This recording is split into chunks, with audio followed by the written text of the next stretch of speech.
Hi, I'm Chester Thompson. We're going to talk a little bit about playing the drums, and more importantly, we're going to talk about playing music. I'll start with a few exercises. Some things are general, some apply to specific areas. We'll talk a little bit about how to relate to the other musicians on stage.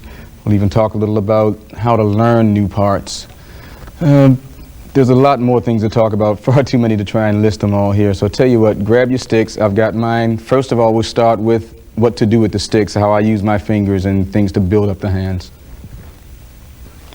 All right, the way that I hold my sticks, I'm using the fingers. The thumb is on top. It's more of a timpani grip.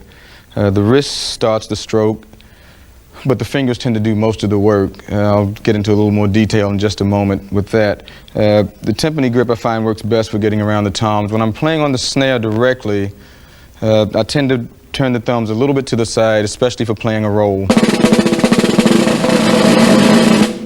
I'm also finding when I play hockey rinks, when I'm playing really loud and really hard, I tend to keep the thumbs more to the side because it cuts down on the amount of shock that the thumb gets. I find if I play with the thumb dead on top and play a lot of rim shots, it's quite a lot of abuse. So what I found, and still the fingers are doing the work. When I do a rim shot, it's more like this.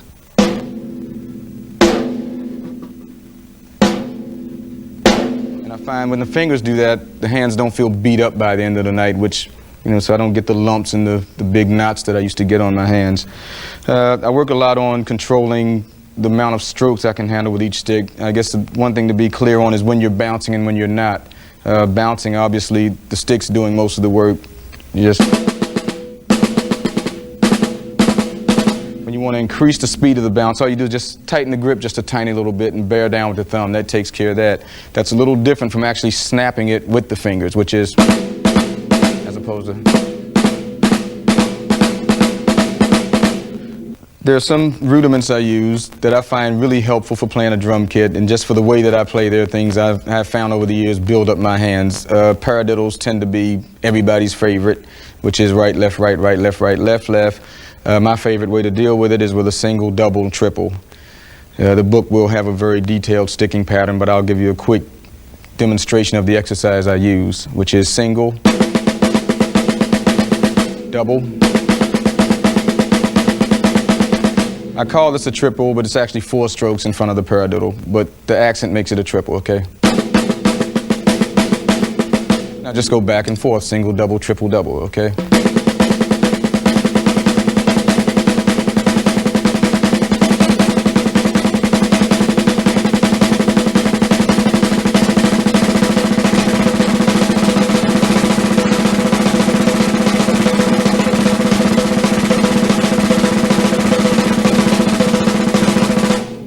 And I find that a real good warm-up. You start to feel it right in the wrist.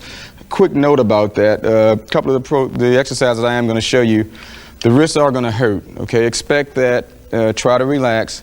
When the wrists start to hurt, only play a few seconds more. Don't just, you can really damage your muscles, okay? Play into the pain just, I'd say no more than 5 or 6 seconds unless you're some kind of weirdo. But other than that, I think it's really better to back off, okay? Flams are the other thing I use most. I'll show you how I use them. Your basic flam is your flam tap, flam triplet. And the thing is just to make it a little more interesting, it's just, instead of just doing that. So you get things like,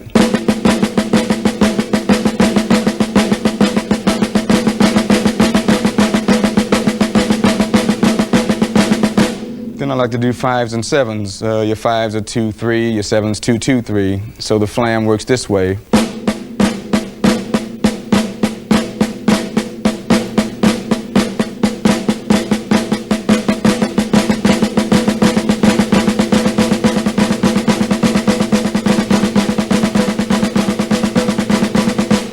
You'll see in the book that there's a lot of repeat sticking with one hand.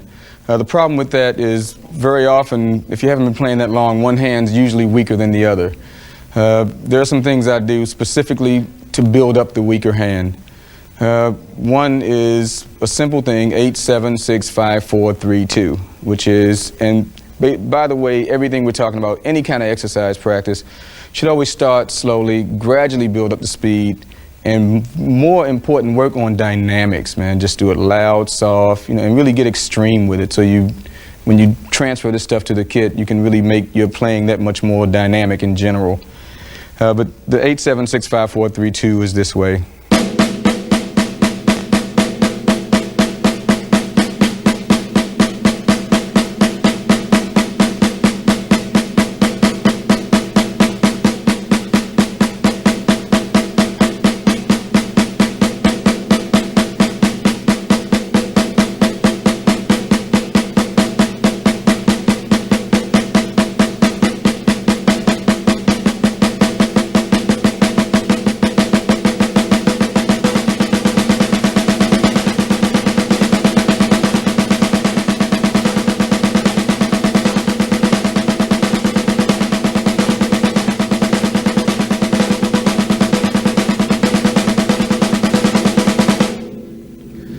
I find that to be a pretty effective way of increasing the hand strength. Forget that you heard the little blooper in the middle, don't worry about it.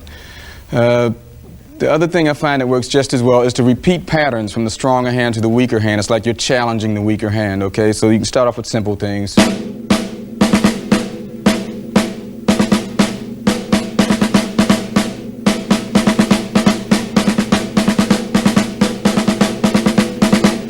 The thing I find to really make it that much more strong is to incorporate accents in that, okay? So you do things like,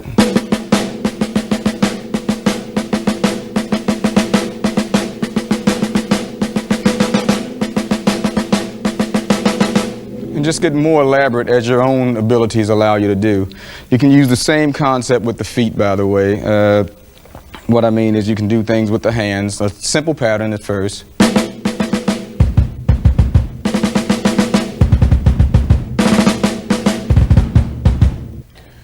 Yeah, we'll get a little bit more into working with the feet later, but right now there's a couple of more things with the hands that I want to deal with, one of which is working with flams. There's still much more you can do with flams to strengthen the hands and increase speed and accuracy and all that. Good old flam paradiddle, which is, and you can basically, the same thing I did earlier, single, double, triple, you can do it with flams in front now, so you can now go.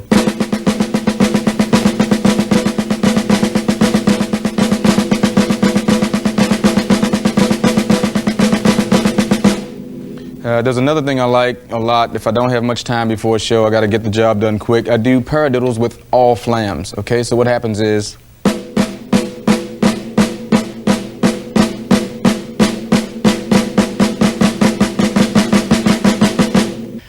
guaranteed pain when you do that one. One more thing with flams I want to show you I've been working on, just purely to be able to do it, because the first time I tried it I couldn't do it, and my belief is what to practice is what you can't do. So what I'm going to do a series of flam triplets around the kit, alternating. I'm going, in this case I'm actually going to jump with this, and the stick that finished is actually going to lead, so you got to have some pretty smooth arm action happening here. So you've got,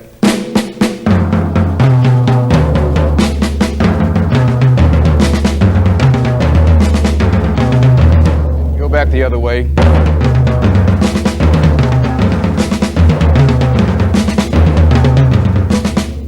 I do believe some things should be done just because they're hard to do, and when you can do them, you feel good about it, and when you run into something else hard to do, you're already conditioned for it. It doesn't throw you as badly. There's a lot of other things we can do with paradiddles. One of my favorite things is just randomly play paradiddles around the kit, but there's a better way to get started doing that. I realize some guys, if they haven't done that, it's a little tricky. What I mean is, first of all, things like,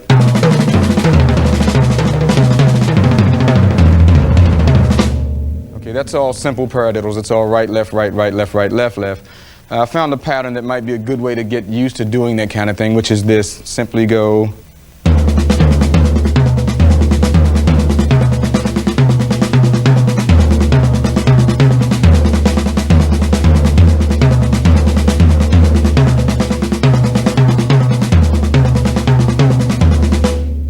Again, that was all paradiddles. Everything is right, left, left. I want to show you one more way to work with that, and that's a slight variation thing I got from Jim Chapin. He works a lot with a thing called a windmill, which instead of playing it right, left, left, you go right, left, right, left. So what I'm going to do is put the two together. First play 2 paradiddles and then 2 windmills, okay? So you get...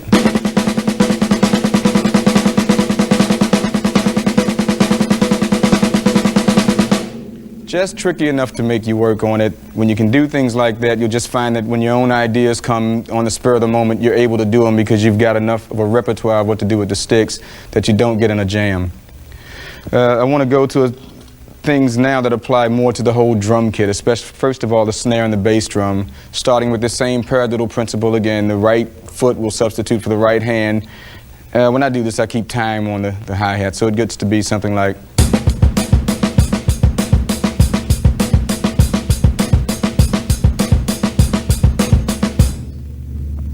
Now, this leads into an exercise I do to increase being able to do things in a spontaneous way so I don't get hung up thinking about what I'm doing and end up missing the opportunity to do something that could have been nice. I'm going to start with simple paradiddles like I just started, but then I'm going to randomly go into just random patterns between the snare and bass. The trick with this thing is to never stop. Don't leave any rest whatsoever. Even if you leave a 16th rest, it becomes much easier. It's very non-musical because music is about space. It's not about filling up all the notes yourself, okay? But it's a great exercise for increasing your coordination and being able to do it as you think of it. And it goes sort of like this. And again, start slowly and gradually speed it up.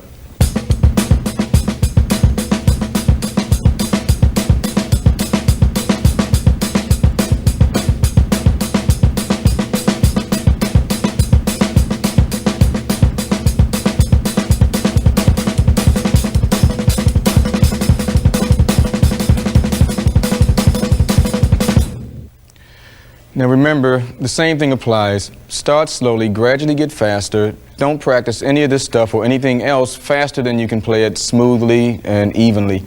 You'll get fast and sloppy, and that's what you'll get. You won't get much work, but you'll be real fast and real sloppy to go with it. I want to talk a little bit about the feet. I do a lot of clinics, and one of the biggest questions I get is how to develop the feet. The first thing I've noticed, a couple of times I've stood around behind guys who were having trouble with their feet, and I've noticed the same thing that applies with the hands. I'm assuming by now you know that when you hit a drum, you snap the stick back. The same thing applies to the pedal. You don't lay your foot into the pedal, okay? When you hit that pedal, you don't have to actually lift your foot up in the air. And by the way, the ankle is doing most of the work, not the whole leg. And my foot is at rest, but I'm not leaning into the head. If I'm resting that beater on that head, in order for me to play the next stroke, I have to actually lift the beater off the head. Those milliseconds and microseconds add up, and you've got no speed, you've got no finesse, so you've got to really get used to keeping that foot at rest, but off of the pedal. You want to keep that beater off of the head until you're ready to use it, okay? So the same things apply. I do things like paradiddles. Now this is mainly for double pedals, double bass, but you know, we'll talk a little about single as well. But a paradiddle is a real good thing to practice even with the feet. So you get the best way to practice it I found for me is to do it together with the hands, and that keeps the feet honest. They have to be more even that way, okay? So you get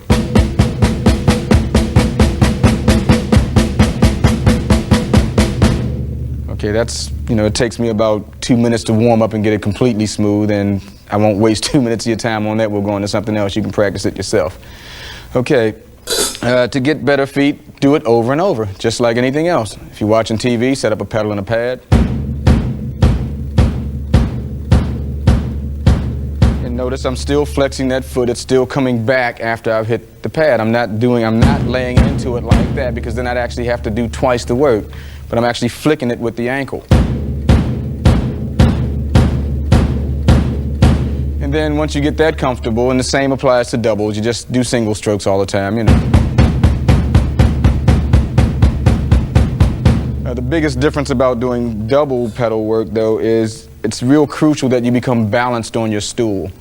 Okay, you don't want to be leaning one way or the other and actually resting on the foot, because if you're resting on the foot, then every time you lift it, you're going to be off balance and it's just not going to flow. So you want to make sure that you can sit very comfortably, feet off the pedals completely, and not be in any danger of falling over one way or the other. That'll keep your balance together for learning double pedal stuff. Single strokes obviously is the place to start. Do simple rhythm patterns for this, you know, for the single pedal. Things like maybe a shuffle pattern to start.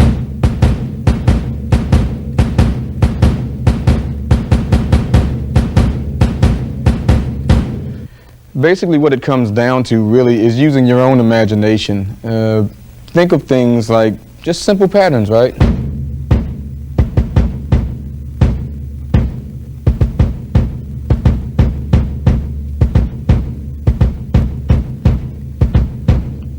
Basically anything that you can't do, especially if you can't do it comfortably, that justifies practicing it. The reason we practice is to get better. If you only sit around and entertain yourself by playing the things you already can play well, then you entertain yourself, which is fun, but you don't grow as a player, and that's the name of the game. If you're going to put in the time practicing, you might as well get something out of it. I'm going to move on a little bit, and I want to finish up with a coordination exercise. This is like a four-way independence thing. I'm going to start with a real straight beat, just real, very straight 4/4 beat. With each limb, I'm going to do a 3 against 2, and it goes this way.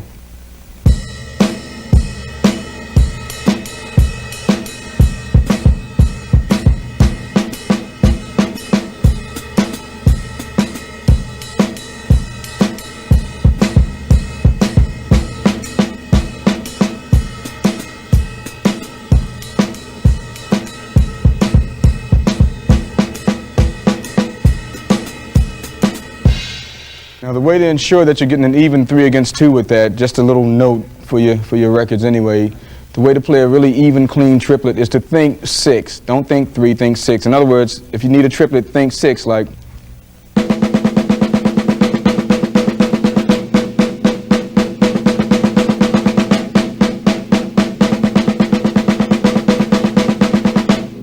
Now if you really want to improve your coordination and your independence, if you play right-handed normally, set up your kit left-handed. If you play left-handed, set up your kit right-handed. That's one of the best ways I know of to actually, expand your way of doing things, really improve the four-way independence. Now what we want to do is we've talked about all these different things. Let's apply some of it. There's all these technical things, but there's also attitudes, which is really important. Let's look at playing different styles and the attitudes that go with them.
Okay, that obviously is looking at things from a more of a funk kind of attitude. We're getting into the area now where maybe you can read music, which is great, and you can write things out, but there's always that one thing you can't quite write out on a chart, and that's the attitude thing I'm talking about. You can write down 16ths on the hi-hat and, in quarter notes or whatever, and you get. But it makes a difference whether you're phrasing it this way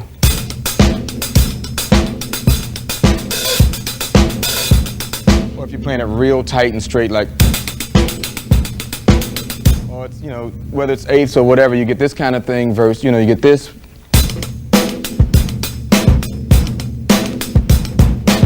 Versus this.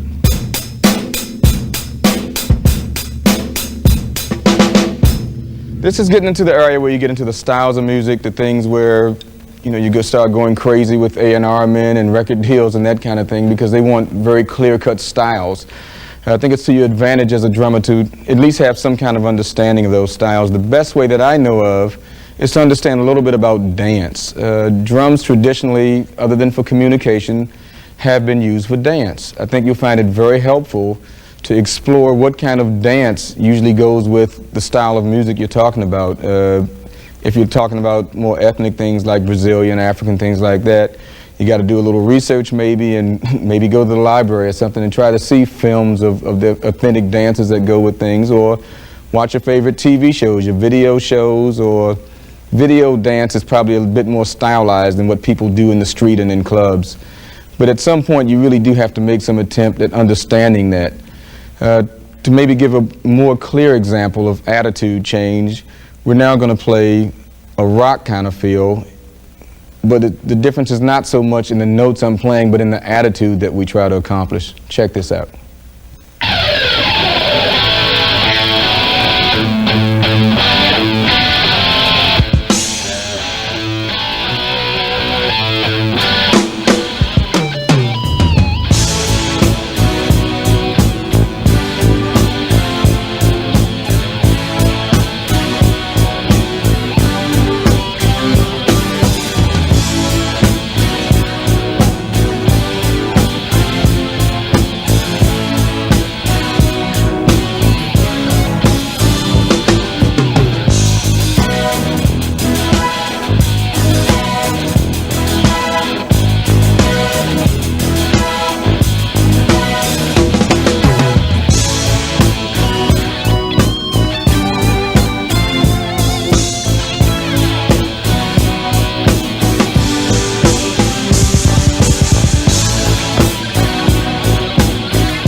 Right now, I'd like to introduce you to some friends of mine that are helping me out with this video. On keyboards, we have Michiko Hill. And on bass, we have Pee Wee Hill. And an old friend of mine on guitar, John Goodsall.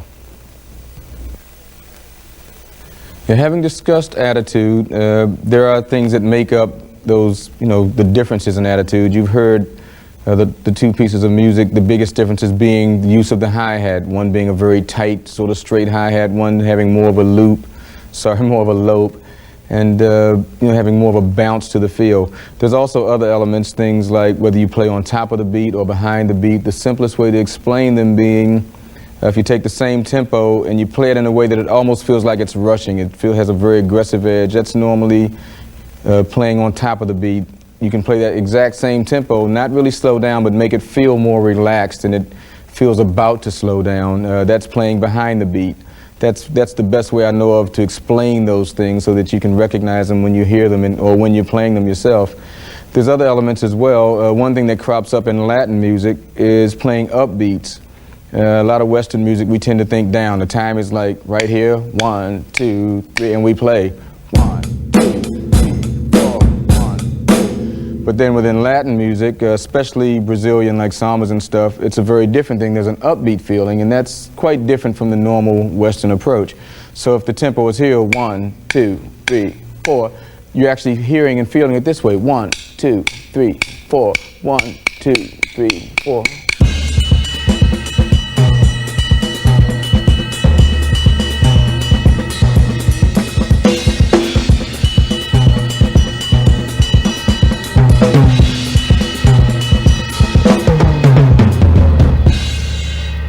Again, the biggest difference in that is that instead of playing it and feeling it on the downbeats, which would feel like this, 1, 2, 3, 4. I'm counting 1, 2, 3, 4, but I'm thinking all upbeats. 1, 2, 3, 4. 1, 2, 3, 4. And you can apply that in things other than just Latin. Sometimes, even if you're playing like a fusion thing, you can really use an upbeat to give it more of a brighter, upbeat kind of feel, like things like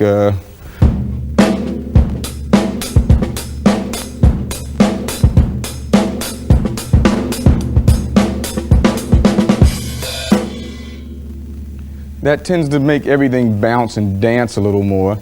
So it's just one more thing you can draw from, something to have a little more variety, a little more spice in your playing. I've actually spoken with other guys, musicians other than drummers, and I've spoken with a few friends and asked them, what would you want drummers to hear to be more fun to play with? Most of them that I've spoken with, especially keyboard players, feel like drummers should be able to play more grooves, pay attention to the feel more, not so much flashy fills or, not playing every 4 bars, throw in a fill or throw in your best licks, but get more into the essence of the tune, learn how to play a groove. Most people feel like that's what they would really want to have happen. Some guitarists, I find, feel like because guitar is the kind of instrument it is, as soon as guitar starts taking a solo, the drummer starts wailing away instead of giving him time to build up his solo. Any soloist, in fact, I think would really appreciate you giving him some space in the beginning of the solo, and as he increases intensity, match him and push him even, not necessarily try to duplicate every note he plays. It's his solo, not yours. You're the accompanist, you have to remember that. But give him room to breathe. Don't just immediately jump in and start wailing all over the place because you got a fiery guitar player to work with. Give him a chance to get the spotlight, without getting in his way. There's so many things about me. That's why things like dynamics become real important. If you're playing like a fusion situation or even a rock or, whatever, a lot of times at the end of a solo, if there's 2 solos in a row, or especially if it goes from solo to vocal, the things we talked about earlier, like practicing your dynamics, they become real important. For example, I'll show you what I mean. If I'm playing a really strong section and I get to the end of that section and something else new needs to happen, then I've got to bring it down. It's easy enough to accomplish things like this.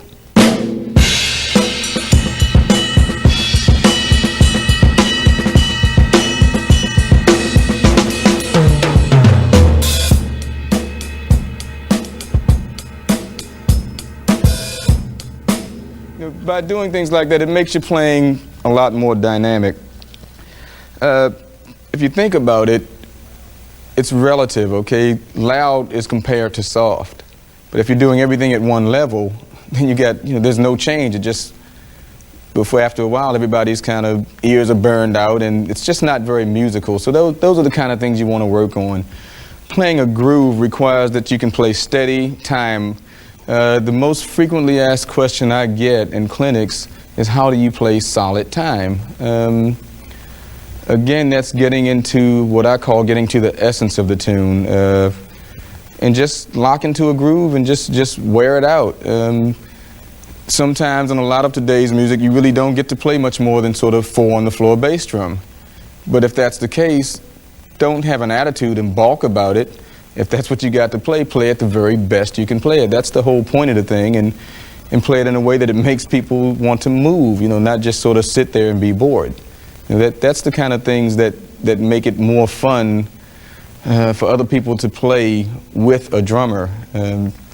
Those are the kind of things, just general musicianship, that you will find, I think, will get you, if not more work, the work that you're doing, I think people will enjoy a lot better and be that much more anxious to call you back. One way to learn to play more solid time and play better grooves, you do need to practice with a drum machine, okay? In fact, all of the things, I say drum machine really meaning metronome, but these days it's normally a drum machine used as a metronome. Even the things we talked about practicing earlier, they really all should be practiced, except for the things that you're going to accelerate. But until you get them down, you really do want to practice with some sort of a metronome or click so that you develop real solid time. Over the years, I've kind of developed a way of practicing with a metronome to sort of lock in my being able to do it, but also, hopefully, what I want to accomplish is to be able to play freely and make it feel good even though I'm playing with a click or a metronome. What I'm going to do is demonstrate that for you. Basically, the essence of this particular exercise is I'm going to play along with the click, then gradually, more and more, I'm going to move away from the click, hopefully always coming back to it. I'm not just guessing where the click is, I'm really counting it the whole time.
That can obviously get a little tricky, so I would advise you to very slowly take it out. Don't just sort of jump right in and start wailing all over the place, but as you get used to doing that, like I said, you will find yourself having a little more freedom to relax when you're playing with a click track.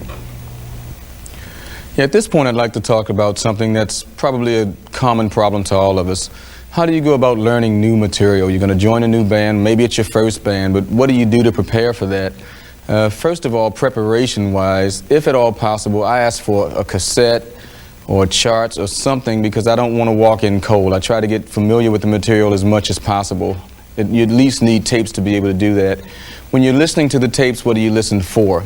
Don't just listen to what beat went here and how many bars. Try to learn to identify sections of a song. Become familiar with what the verse is or the chorus. Even if you don't know what to call the sections, just listen so that you'll know this section is the same as that section that happens later on, so you know you'll use this pattern or you know it goes for this many bars. And start looking at things that way. Look at the structure of the songs, not just the drummer played this beat this long. And also when you're listening to what the drummer did, if in fact, you know, there is already drums on the tape, don't just listen to all the notes. It's real important if you can make yourself listen to the spaces as well. A lot of times that's where the trick is and what didn't get played as opposed to everything that did get played. You know, charts, again, learn to read music as groups of notes. You don't read words, you don't spell every letter, you don't go C-A-T and D-O-G. You learn to recognize words. There's certain rhythm patterns you need to learn to recognize in the same way you recognize words. I've kind of broken those down into what seems to me, in my experience, to be the main 4 rhythm patterns. These happen over and over and over in contemporary music in different combinations. You might see them presented in different ways, but these seem to be the main patterns. Just to quickly show you what I mean, and they'll be notated for you in your book. You got 1 which goes this way, 1, 2, 3, 4, 1, 4. Okay, you got 1 which goes 2, 3, 4. You got 2 others. 1 is 1, 2, 3, 4. And maybe sometimes it's twice as fast. The other one is pretty much the opposite of that. You got 4. I think if you learn to recognize those in their different forms, a lot of times they're going to be tied together. You got to learn how to read ties and stuff. It does help to have a teacher sometimes, or if you're good about studying in a book, then you want to learn how to deal with that yourself. It's kind of hard to go into a lot of length and detail about how to read ties and dotted notes. But I think if you learn to recognize those main patterns, I think you'll be in a lot better shape as far as learning how to pick up on new music. Because even if there's no charts, if you know those patterns and can hear them clearly, when you go to write out your own chart, you'll save a lot of time because you're writing out patterns you know. You're not trying to sort of scuffle through every single note. But it's just like you're writing words, you're writing groups, phrases, and that's what you want to learn, is to think in phrases, not just individual notes. I think if you learn to do those things, like I say, especially prepare ahead of time as much as possible. Don't wait until the day of when you can possibly have had a tape or the music for the gig. I think you'll find it a lot smoother and easier process.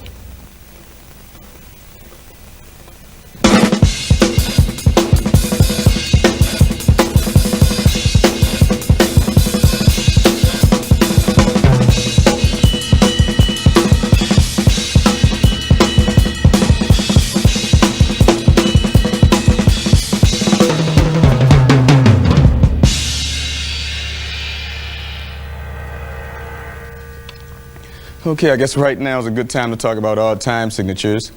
They don't have to be so odd, they don't have to be so mystifying, and I'll show you what I mean.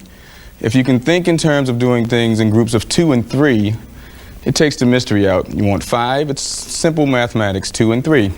Okay, you got 1, 2, 1, 2, 3, 1, 2, 1, 2, 3.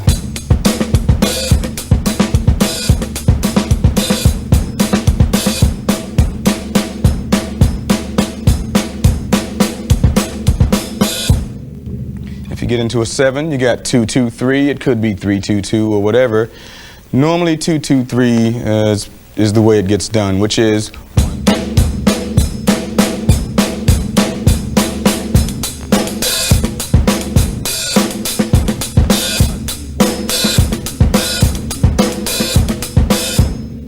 you you can apply the same thing to 9s, to 11s, to 13s. A 9 these days is probably going to be like a 4 and a 5, which still gets back to 2s and 3s. So you got 1, 2, 1, 2, that's your 4. Then you got 1, 2, 1, 2, 3, that's your 5. So you got 1, 2, 1, 2, 1, 2, 1, 2, 3, 1, 2, 1, 2, 1, 2, 1, 2, 3.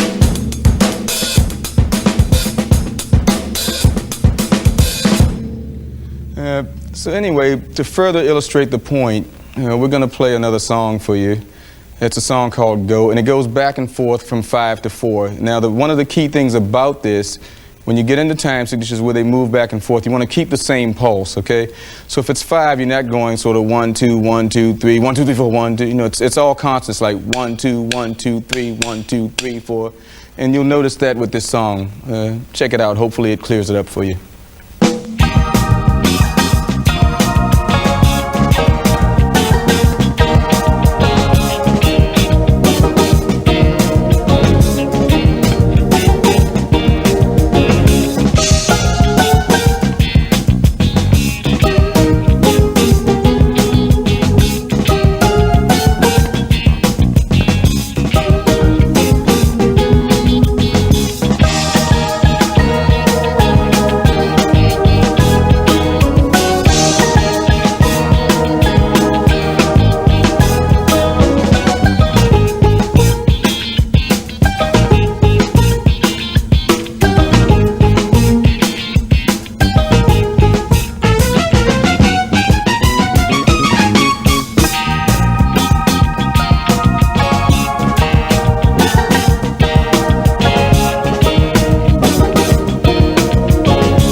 I hope you've enjoyed this. I have. We put a lot of information in. It's a video. You can go back, fortunately, and take out what you want. Record your practice sessions, okay? Individually and with your band. Record your practices. It saves you a lot of trouble. You don't have to guess what you're doing. You get an objective look at it. It's real important that you enjoy what you do because it is hard work. It takes a lot of practice. So I hope you enjoy it. God bless you. Have fun.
Mm-hmm.